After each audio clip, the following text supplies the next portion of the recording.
Mr. Holmes is a story about an older Sherlock Holmes, played by Ian McKellen, who's starting to forget a lot of things. He's going through that phase in old age where his memory is just starting to fade. He's not like his old Sherlock Holmes self. But before he dies, he wants to write a story about a case that John Watson butchered when he wrote it down. But the thing is, he's struggling to remember that story, so the whole movie is him trying to remember it, and flashbacks to him a little bit younger. I was really looking forward to this movie. I had no idea this movie was coming out, but then I saw that Mr. Holmes, starring Ian McKellen as Sherlock Holmes, and I was like, whoa! Not only that, but I'm a big fan of Sherlock Holmes. I like the BBC show with Benedict Cumberbatch, and the Robert Downey Jr. Sherlock Holmes movies. I think they're pretty good. The first one, the second one was really good though. And I was really excited for this movie because it looked fantastic. It might be better than all of the ones, well, maybe not better than Cumberbatch, duh. And this movie is fantastic. This is one of my new favorite films of the year. Honestly, guys, I was blown away by this movie. As I thought, Ian McKellen killed it as older Sherlock Holmes. He did everything I thought he would do as Sherlock Holmes. He brought it, exceeded my expectations as him. And he was really good, especially when he had to play an older self of him. He's kind of fumbling around. He's talking in that, old man kind of speak when he's talking a little bit softer, a little slower too. I thought he killed that, and when he's a little bit younger. He played them both well. And the makeup, I'm pretty sure it's makeup or prosthetic or something to make him look a little older. That looked really good. And there's this young boy named Roger, who's the son of the cleaning lady of Sherlock Holmes' house, who admires Sherlock Holmes and is reading the story that he is currently writing down.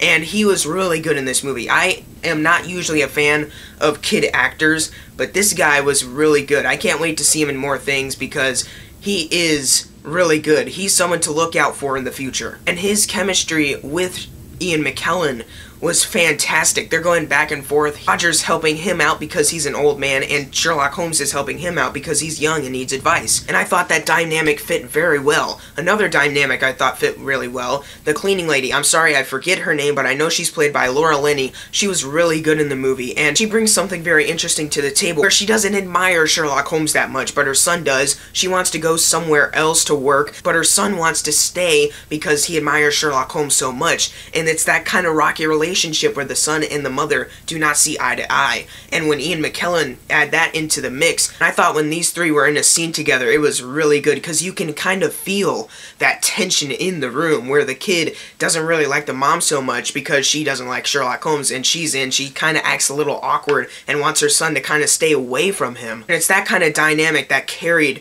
most of the movie, which really, really worked. And I gotta say, I was very intrigued by the mystery of him trying to remember it. Like, every time he kind of forgets what happens next in the story, you're like, dang it, because you want it to keep going. That's how enthralled I was with the plot. And the thing is, too, the plot of this movie is very good. It's not an action-packed movie. It's very silent. It's not like a lot of explosions everywhere. It's just very, very calmed down. It's a very slow movie. It's about what appears to be the last couple days of Sherlock Holmes' life because he is about to die at his old age. And I really like that too. The overall feel of this movie really worked and really kind of moved me in a way because of some things that happened. I gotta say though, this movie suffers from one thing in particular.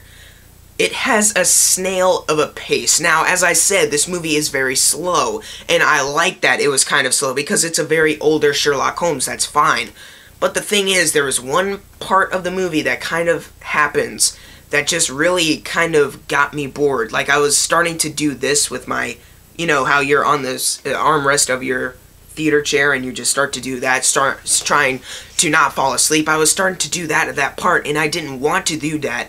But it was because of that snail pace that kind of lost me when this section started to happen. So the snail pace is both a great thing for this movie because it's not big or anything, but it can also be a downside. And I can see a lot of people walking away from this movie saying that they were bored out of their minds. But to me, I really love Mr. Holmes. Despite that one section that I got bored of because of the snail pace, I freaking love Mr. Holmes. It's one of my new favorites of the year. It's in my top 5 so far, and I'm gonna give Mr. Holmes an A. If you find Mr. Holmes playing at your theater, I suggest you go check it out because it is something really great that maybe you'll love. But if you tend to get bored at kind of slow movies, kind of quiet themed movies, you're gonna hate this movie. So if you like these kind of movies, go see it if you find it. But if you can't stand them, don't see it. But if you saw Mr. Holmes, leave in the comments below what you thought of it. And today is my birthday, the 500 subscriber special. I know I'm at like 550 now. I'm sorry that it took so long, but due to my Mac getting a virus and my birthday weekend, and today being my birthday happening, the video will not be coming out. I'm lucky to be filming this review right now. Tomorrow, the 500 subscriber video will happen. Thank you guys for watching. Make sure to subscribe. I'm Jackson Fulcher. See you guys next time.